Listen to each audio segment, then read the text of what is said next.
Hola, os queríamos comentar algunos aspectos importantes de cara al curso 2018, que iniciamos la preparación para el examen PIR que se celebrará a principios del año 2019.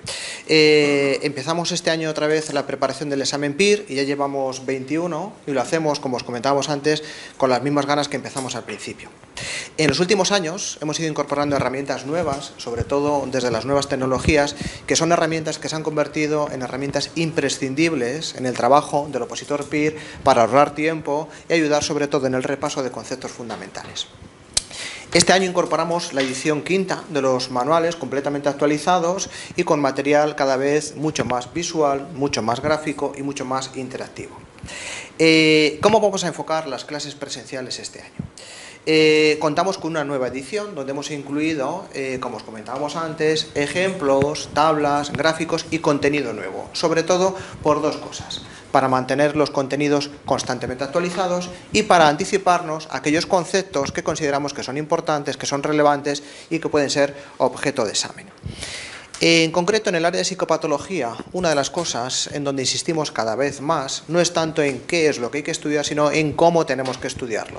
Los contenidos son los manuales de referencia. Nosotros insistimos en las clases sobre todo en cómo lo tenemos que estudiar para ahorrar tiempo en la preparación para el examen PIR. Vamos a centrarnos en cuatro cosas en las clases: en qué estudiar, cuáles son los conceptos fundamentales de cada tema. Hay temas nucleares y conceptos que se repiten sistemáticamente y otros que son periféricos, y ver cuáles son los conceptos que requieren más tiempo de estudio.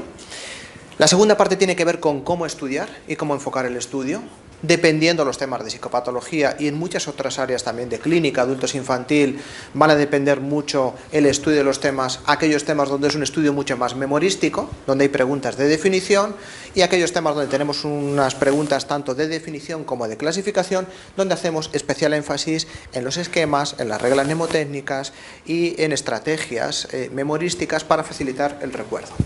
Y luego nos vamos a centrar en dos cosas fundamentales en las que insistimos sistemáticamente en las clases: qué hacer para que no se nos olvide lo que estudiamos, o dicho de otra manera, cómo repasar los contenidos, cuáles son las estrategias que incorporamos para que las preguntas de convocatorias previas y los conceptos estén siempre frescos en nuestra cabeza y nos permitan contestar todos los simulacros en las preguntas de convocatorias.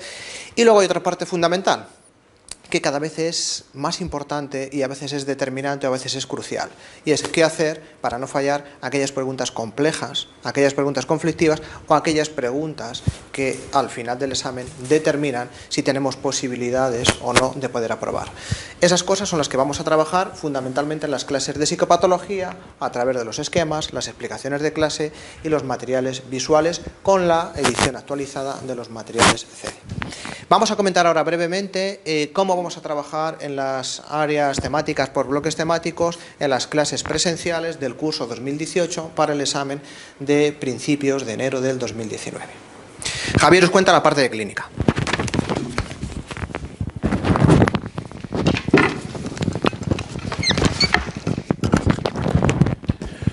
Bueno, bien, en la parte de clínica contamos con ese nuevo material donde, además de las tablas, los esquemas que tratan de facilitar el estudio, hemos actualizado los datos epidemiológicos y las líneas de tratamiento que se van publicando y que están disponibles en las últimas guías de práctica clínica y manuales, ya que es algo que es muy relevante para trabajar esta asignatura de cara al examen.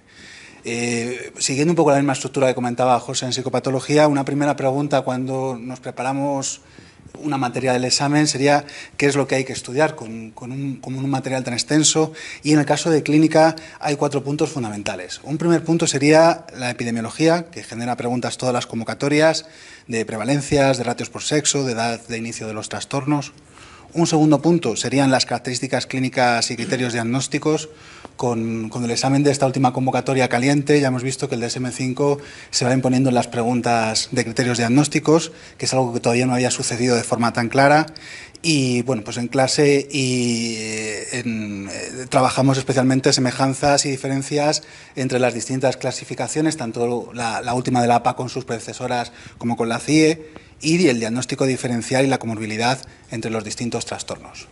Un tercer punto fundamental en la preparación de la parte de clínica es repasar los modelos teóricos y especialmente aquellas líneas de desarrollos teóricos que están teniendo más relevancia en las últimas publicaciones, como es en el caso de las críticas a los modelos categoriales en la psicosis, que es algo que además han preguntado ya en esta última convocatoria, y los modelos dimensionales, los modelos transdiagnósticos para el tratamiento de trastornos emocionales, de ansiedad, del estado del ánimo, y los modelos cognitivos en la conceptualización de las respuestas traumáticas.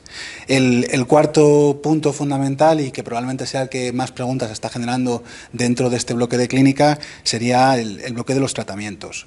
Cada vez va siendo más exigente la preparación en esta parte. Ya no basta solo con conocer los componentes y la eficacia de los programas de intervención, sino que cada vez es más importante relacionar unos tratamientos con otros, las características clínicas de los trastornos con las líneas de intervención y, sobre todo, en aquellos trastornos que tienen más cronicidad, el poder asociar los tratamientos con las determinadas fases o momentos dentro de los procesos mórbidos. Bueno, una vez que nos centramos en qué es lo que estudiamos, un segundo bloque sería cómo lo vamos a estudiar. Y ahí la guía la van a ir marcando las preguntas de examen, fundamentalmente las de las últimas convocatorias. Nos van a ayudar a conocer cuál es la tendencia actual en el examen, no solo de los contenidos, sino de cómo lo están preguntando, que es algo que trabajamos muchísimo en clase y a lo que le dedicamos mucho tiempo, porque muchas veces no basta solo con estudiarte un autor de un manual, sino que hay que estar familiarizado con cómo lo están preguntando para poder responder bien de cara al examen. Para ello, pues trabajamos con muchos esquemas, con las dudas que nos van surgiendo en clase y en los foros, y utilizando también herramientas mnemotécnicas para aquellas cosas que necesitamos memorizar y que no queda más remedio que aprender más literalmente. Un tercer punto sería cómo repasar los contenidos. Aquí vamos a tocar dos líneas que son complementarias. Por un lado, a medida que vamos estudiando más, vamos dándonos cuenta de que cuantitativamente dominamos más los contenidos centrales, que los vamos reteniendo, que conocemos más autores, más componentes de tratamientos, más datos, pero en paralelo, cualitativamente, es necesario ir integrando unos contenidos con otros para poder construir un esquema mental que nos permita dominar el material y que cada vez en cada repaso vayamos dominando con más soltura los contenidos. Y por último, nos preguntamos en clase cómo contestar las preguntas complejas. Todas las convocatorias hay preguntas con un nivel de dificultad especial, aquellas que nos quedamos en la cabeza cuando salimos del examen, y tenemos que estar preparados para que nos hagan estas preguntas en cada convocatoria. En clase, bueno, pues trabajamos directamente con estas preguntas, incluimos en la parte de clínica ejemplos, viñetas clínicas, para poder facilitar la resolución de este tipo de preguntas. A continuación, voy a dejar a mi compañera. Bueno, en relación al área de infantil, es una asignatura nuclear en el examen, una de las que tienen más peso, y tiene la peculiaridad de que aúna conceptos de varias áreas, como pueden ser de psicología evolutiva, de clínica o muchos aspectos de técnicas de modificación de conducta.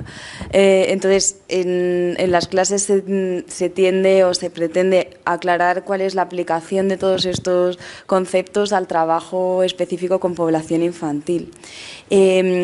En clase, bueno, pues incidiremos en la clarificación de los conceptos más complejos para facilitar su asimilación mediante explicaciones, ejemplos y algunos ejercicios prácticos. Mencionar, en torno a qué estudiar, que el nuevo manual se articula en torno a las propuestas más recientes, tanto de DSM-5 como de las actualizaciones de los manuales de referencia.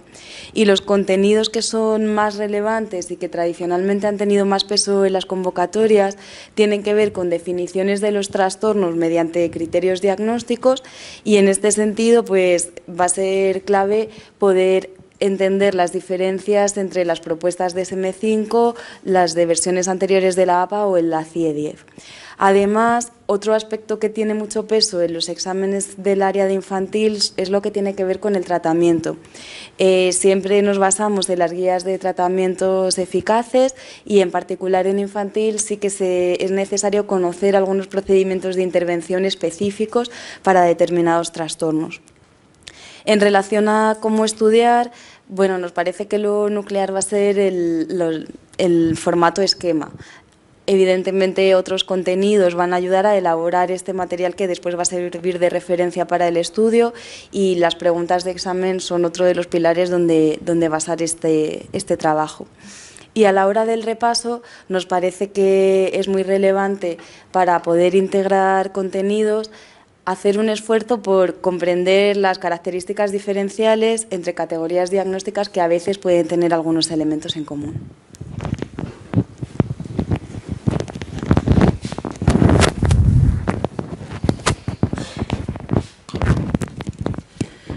En relación con Psicoterapias 1, se han incorporado nuevas tablas y esquemas para ayudar a memorizar la relación que hay entre concepto y autor, que en esta parte hay bastante que memorizar, y se ha renovado prácticamente todo el tema 6 correspondiente a la terapia de familia, donde se incluye el modelo sistémico y otros tipos de terapia de familia, haciendo especial énfasis en el modelo sistémico, ya que es el modelo que ha aglutinado la mayoría de preguntas de terapia de familia. Además, ha introducido los datos sobre la efectividad que hay en el momento actual. En relación con qué estudiar, pues como siempre comentamos en clase, es muy importante la relación que hay entre conceptos y autor, y a lo largo de las clases intentamos desarrollar los modelos teóricos como el psicoanálisis, modelo fenológico existencialista, humanista, sistémica, integradora, y terapia de familia, haciendo especial énfasis en el modelo sistémico, que muchas veces algunos de estos modelos pues no se ven de forma extensa en el grado universitario, y sin embargo sí que generan preguntas de convocatoria en el examen PIR.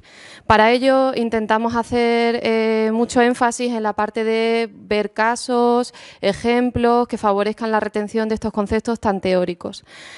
Por último, hay un tema de terapia de grupo que lo mantenemos en la nueva edición, aunque, como comentamos en clase, sigue sin generar ninguna pregunta de convocatoria desde la primera convocatoria hasta la última. Pero nos parece que tiene la relevancia clínica suficiente como para que es importante que haya un tema relacionado con la terapia de grupo. Aunque digo, de cara al examen PIR no ha habido preguntas de convocatoria.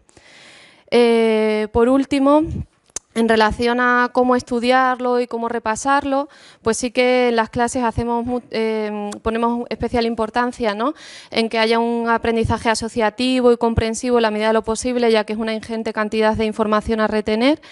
Y para ello también repasamos las preguntas de convocatoria que se hacen, y ahí también que la tendencia de preguntas ha cambiado, ¿no? Pues, por ejemplo, sobre todo en relación al modelo psicoanalítico, que en las últimas convocatorias los conceptos son mucho más asequibles que en las primeras convocatorias.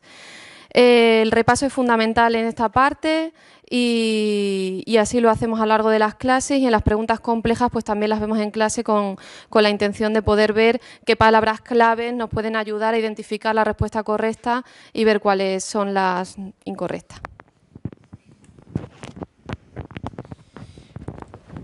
Bien, para estudiar la materia de psicoterapia 2 nos vamos a centrar sobre todo en clase en los temas 9 y 10, que como hemos visto pues son los más importantes de cara al examen.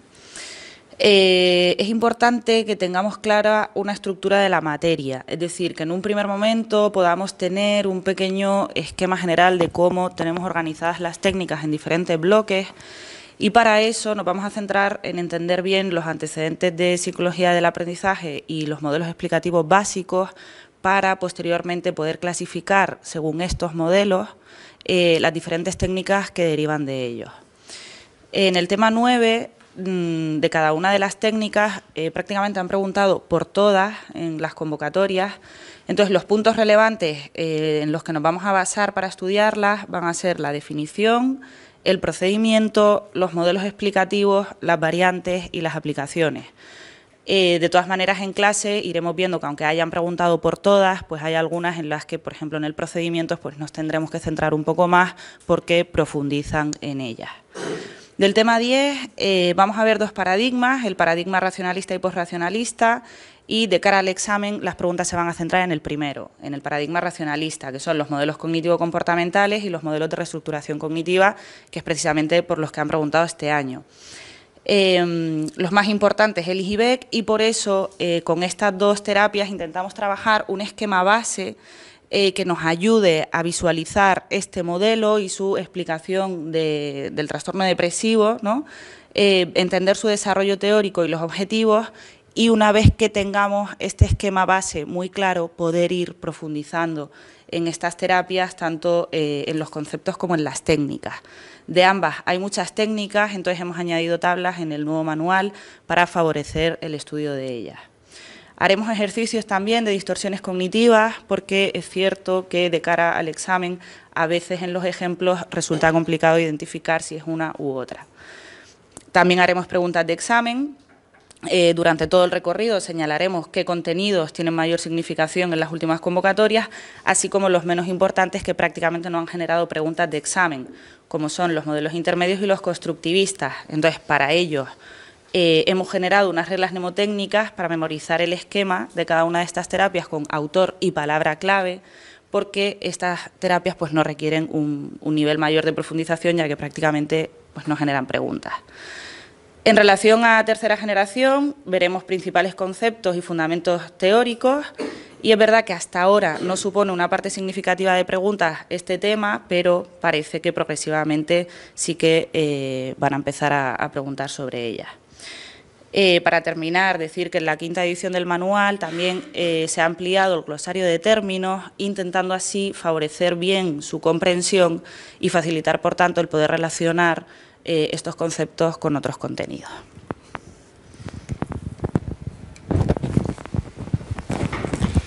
Bueno, en el área de experimental es un área un poco especial en cuanto a la forma de estudiarla. En esta nueva edición del manual, sobre todo nos hemos centrado en incluir esquemas, ilustraciones, tablas que nos ayuden un poco mejor a memorizar, y además se han ampliado las explicaciones sobre algunos de los contenidos que más recientemente han aparecido en el examen PIR. Sobre qué estudiar en nuestra asignatura es fundamental tener un esquema, y sobre ese esquema ya ir montando el resto de conceptos, de características, de claves para diferenciar entre unos y otros, pero si no partimos de un esquema básico es muy complicado poder llegar a entender la materia. Por eso en clase siempre trabajamos sobre los apuntes de clase que llamamos, sobre los esquemas, y a partir de ahí ya intentamos ampliar esos contenidos. Sabéis que dividimos la materia en 3 partes: método, estadística y psicometría. Intentamos explicar los conceptos más complejos dentro de cada una de ellas. También ponemos ejemplos, trabajamos con palabras clave, todo ese tipo de cosas que ya han repetido los compañeros. Sí que es verdad que experimental es una asignatura en la que las tutorías presenciales y también las tutorías virtuales mediante el foro son muy utilizadas, porque uno muchas veces se siente inseguro con ese tipo de conceptos que quizás son más alejados de la práctica clínica, con lo cual las tutorías son una herramienta fundamental también para que todos los conceptos queden lo más claro posibles de cara a memorizarlos. Como decíamos, sobre las preguntas de examen, también hacemos muchas preguntas de examen en clase, intentamos dilucidar entre las opciones posibles, subrayamos las palabras clave, decimos por qué no son correctas las que no son correctas, por qué sí las que lo son, y por qué algunas preguntas quizá de convocatorias más antiguas pues hubieran podido ser quizá impugnadas o están basadas en manuales que ya están obsoletos, para que a la hora de repasar no nos generen una contradicción con lo que está actualmente en los manuales más modernos. En clases utilizamos mucho reglas mnemotécnicas, trucos, recurrimos también un poco al humor, porque sí que es verdad que es una asignatura un poco pesada de llevar, entonces en este sentido son muy aprovechables estas reglas y estos trucos. Entregamos ejercicios tanto en clase como a través del foro, que nos aportan otra manera de estudiar y de darle un poco la vuelta a esos conceptos que intentamos machacar mucho. Además de los ejercicios, se proporcionan en las clases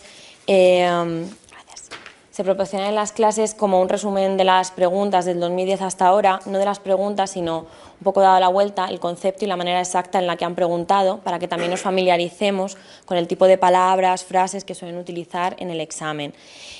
Finalmente, sobre las preguntas complejas, siempre nos centramos en subrayar las características en las que fiarnos, ¿no?, en ese enunciado. Siempre decimos que si sabemos que una es correcta, la vamos a marcar, aunque muchas veces no sepamos muy bien por qué las otras no son correctas, pero acordaos que solo una es correcta, con lo cual si estamos seguros al 100% hay que marcarla.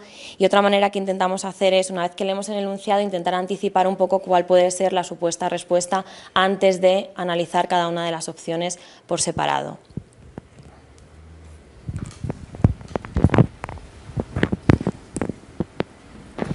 Dentro del área de psicología evolutiva y de la educación, pues se reparten dos materias. La primera, psicología evolutiva, ahí es donde centramos la mayor parte del tiempo en las clases, porque es donde suele caer la mayor parte de las preguntas. Nos centramos sobre todo en los modelos, ¿vale? Es necesario conocer los modelos más relevantes, en este caso, pues modelos psicoanalíticos, entre ellos Erikson, ¿vale? Y Piaget.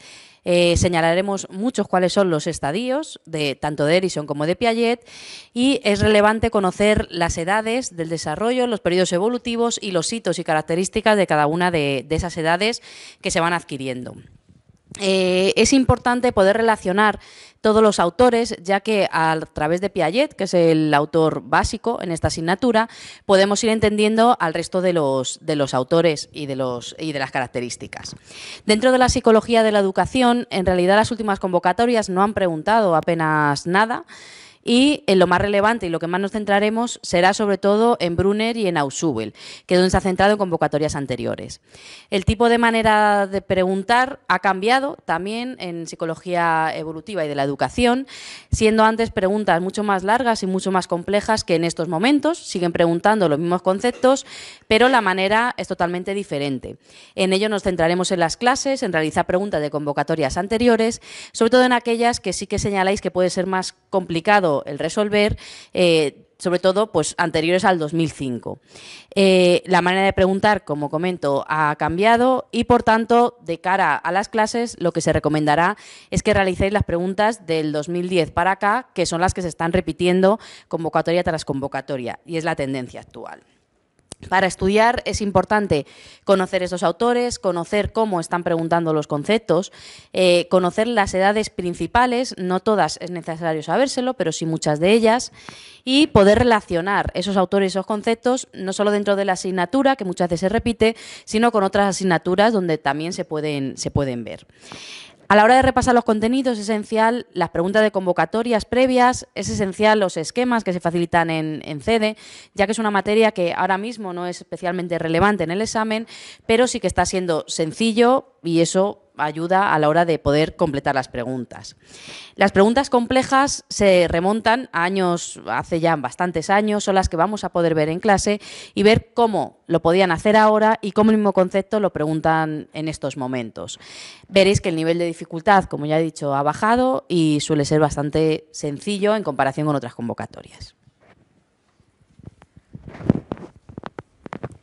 Bueno, pues en esta edición del manual de personalidad diferencial hemos hecho dos cosas fundamentalmente. La primera es que hemos reestructurado un poquito el material que ya había. Hemos sintetizado los temas de aproximaciones clínicas al estudio de la personalidad porque caían cada vez menos preguntas en las convocatorias. Entonces, para facilitar el estudio de esos modelos los hemos unificado en un tema. Y hemos incorporado algún tema nuevo, ¿vale? Para también recoger la tendencia que se veía en las últimas dos convocatorias previas. En concreto, ¿qué vamos a estudiar? ¿Qué vamos a seguir estudiando? Tanto en personalidad como en diferencial, algo fundamental son los modelos teóricos. Eso significa que hay que memorizar pues el contenido de esos modelos y los autores que los proponen. Y en personalidad esos modelos son los modelos del rasgo estructurales, los temas 7, 8 y 9, que siguen siendo los más importantes de la materia para el examen. Y como decía antes, hemos incorporado otros temas. En concreto, un tema sobre sistemas afectivos y motivacionales en personalidad, porque en la convocatoria 2016 y 2015 han aparecido preguntas específicas de personalidad sobre esos conceptos. En diferencial también vamos a hablar de modelos teóricos, en concreto lo clásico en diferencial son los modelos de inteligencia, que es otro tema como muy denso para estudiar, y lo que hacemos es pues en clase facilitar esquemas y ejercicios de repaso para ir repasando una y otra vez información que es puramente de memoria. ¿Cómo lo hacemos en clase o cómo intentamos hacerlo de una manera que sea más eficiente? Bueno, pues lo que es la información de los manuales suele ser información para contextualizar, ¿vale?, lo que es esencial. Así que la recomendación que seguimos haciendo es que hay que utilizar esquemas, ¿vale? Esquemas y mapas conceptuales desde el principio, sobre esos ir bueno, pues completándolos para poder entender lo que tienes que estudiar y hacer preguntas de convocatorias previas y de simulacros. También lo recomendamos desde el principio, hay que saber cómo preguntan y la tendencia respecto al contenido y a la forma, ¿vale?, de preguntar por la materia. Y, como decía, damos ejercicios de repaso para que desde el principio, una vez que terminamos la explicación, se pueda ir repasando y reteniendo cada vez de forma más sencilla información sobre la parte más teórica de la materia. En psicología social y de las organizaciones, pues en el manual también, en el manual de la 5ª edición, hemos hecho algunos cambios significativos, especialmente en el área de organizaciones. Desde el año 2009 no preguntan nada de psicología de las organizaciones. Lo que hemos hecho es estructurar un poco mejor el contenido. Hemos reducido los temas de 6 a 4 y los contenidos específicos de cada tema también, ¿vale?, se han reducido y se han intentado presentar de manera mucho más gráfica, más visual, de forma que sea más sencillo estudiarlo. Y la parte de psicología social la hemos actualizado también con algún cambio respecto a algún concepto fundamental. Se sigue mantenemos la distribución clásica. La primera parte, el primer bloque temático de conceptos fundamentales en psicología social o introductorios, que sistemáticamente preguntan en el examen de manera importante todo el tema de sesgos, heurísticos, modelos sobre atribuciones, modelos de actitudes y conductas, procesos de interacción social, conductas de agresión, conducta de ayuda, son tópicos de psicología social para el examen. Pues seguimos profundizando en ellos en las clases. Y en la parte de dinámica de grupos vemos todo el tema de rendimiento. Este año han vuelto a preguntar por rendimiento en situaciones de audiencia. Teoría sobre el conflicto intergrupal es otro clásico para el examen. La teoría de la identidad social de Taxel, que han preguntado las 2 últimas convocatorias, seguimos explicándolas en profundidad.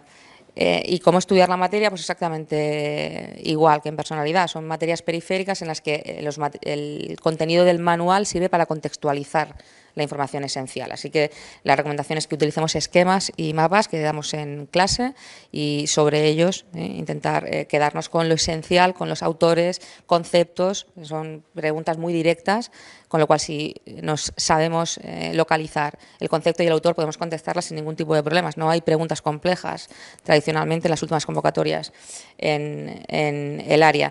Damos también ejercicios de repaso con esa misma intención, que la información más de memoria se pueda repasar y aprender progresivamente a lo largo del estudio.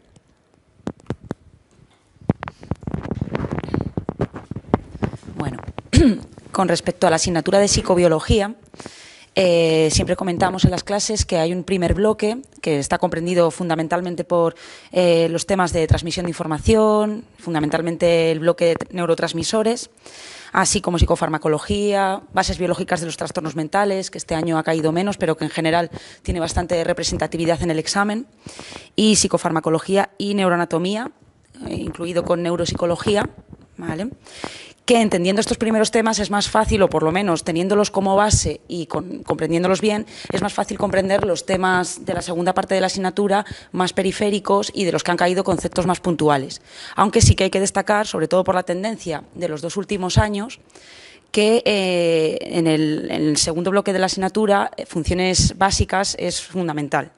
Todo lo que tiene que ver con sueño, sed, hambre, reproducción. También almacena bastantes preguntas históricamente en el PIR y se están centrando mucho en los últimos años también en esto. Por lo tanto, también tiene un peso importante en el examen. Esto sería la parte de qué estudiar, de psicobiología. ¿Cómo estudiarlo?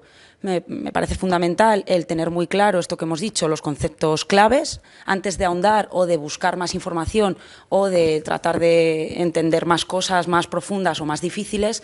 Fundamental saberse bien los conceptos claves, las estructuras, los neurotransmisores, los procesos que están subyaciendo. Y de ahí es más fácil que luego, bueno, siguiendo el hilo de cómo contestar preguntas complejas, creo que teniendo muy claro la base es más fácil poder sacar una pregunta más compleja. que intentar abarcar mucho contenido, mucha información, en ocasiones dentro de este bloque puede ser complejo. ¿Cómo repasar los contenidos? Bueno, yo siempre creo que es importante empezar por repasos más profundos y poco a poco ir haciendo, lo que hacemos en clase es entregar sobre todo tablas, esquemas, muchas reglas mnemotécnicas para poder hacer de la asignatura algo más liviano, más sencillo y que quede más fijado.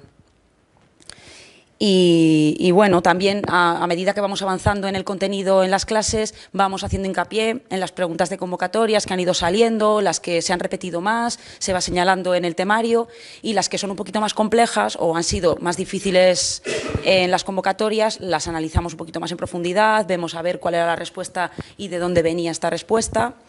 Y básicamente es esto lo que vamos a mantener en las clases de psicobiología.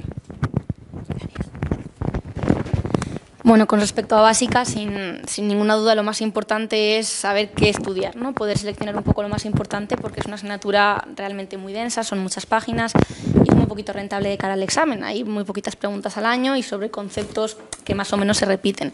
Entonces, en esta nueva edición del manual, precisamente lo que hemos intentado hacer ha sido limpiar un poco el contenido más irrelevante o que caía hace muchos años, pero que no se repite en las últimas convocatorias, y dar más relevancia a aspectos que caen sucesivamente en los últimos años. Para esto también un poco es en lo que nos centramos prioritariamente en las clases. Tratamos de señalaros los contenidos más importantes, de explicar de qué manera se aplican o de qué manera se preguntan en los exámenes.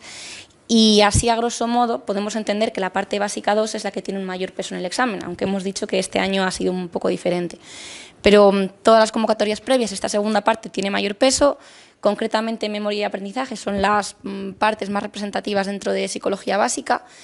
Y bueno, también sabemos que hay conceptos nucleares dentro de cada tema que caen mucho más que otros más transversales que incluimos en el manual, porque en algún momento han caído, pero que no suelen repetirse. Además, no es relevante estudiar autores, no están preguntando por autores específicos o por modelos concretos, sí por conceptos importantes, ¿no? que señalamos también mucho en clase. En cuanto a cómo estudiar básica, habría como 3 pilares. Este primero de seleccionar, que decimos que es el más importante, dejar de lado material irrelevante porque no se puede abarcar todo lo que incluye básica. Comprender, porque muchas veces se repiten conceptos sencillos en las preguntas, pero que se preguntan de manera diferente, que es lo que nos hace un poco perdernos y errar en las preguntas. Para comprender un poco, lo que tratamos es de trabajar en clase con muchos ejemplos, brindamos muchas maneras diferentes de preguntar las mismas cosas. Tratamos también de trabajar específicamente preguntas de examen, cómo se han preguntado determinados conceptos y de qué manera se pueden preguntar para garantizar que hay conceptos que a veces nos parecen como muy sencillotes en básica, están correctamente comprendidos. También el foro es una herramienta que se utiliza mucho en básica por esto, ¿no? Porque muchas veces albergamos dudas de cómo aplicar a casos concretos y es una herramienta muy útil para fijar conceptos y para poder discriminar. Y el tercer pilar un poco para cómo estudiar esta asignatura es integrar, porque decimos que es una asignatura muy extensa en la que además algunos conceptos se conciben de manera diferente en función del tema. Entonces, poder dar una primera vuelta más o menos general y sucesivamente integrar en las vueltas posteriores nos ayuda a discriminar a qué hacemos referencia con los mismos conceptos en distintos temas. ¿Cómo repasar los contenidos? En básica es fundamental trabajar sobre los esquemas. Decimos que es mucho contenido, el manual está muy bien para poder comprender e integrar bien el contenido de los esquemas, pero de cara a sucesivas vueltas, segundas vueltas o un estudio previo al examen, tenemos que familiarizarnos con los esquemas, tener claro un poco qué entra dentro de cada bloque y tener una idea un poco a nivel esquemática. Entonces, la recomendación que hacemos siempre es poder completar en esta primera vuelta el esquema de básica y seguir estudiando sobre este.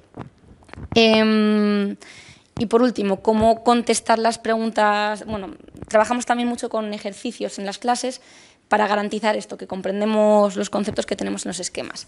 Y con respecto a cómo contestar preguntas más complejas, la verdad es que por norma general en básica, en los últimos años, salvo la excepción de este último, no hay preguntas muy complejas, hay conceptos sencillos que se preguntan de manera más o menos compleja. Entonces, la recomendación que hacemos siempre es fiarse un poco de lo que hemos comprendido y hemos aprendido en las clases o en el estudio de la teoría y dejarnos también ir un poco por la intuición, que a veces en básica nos asustamos por cómo se plantean las preguntas, pero son conceptos que así un poco con algo de sentido común se contestan fácilmente.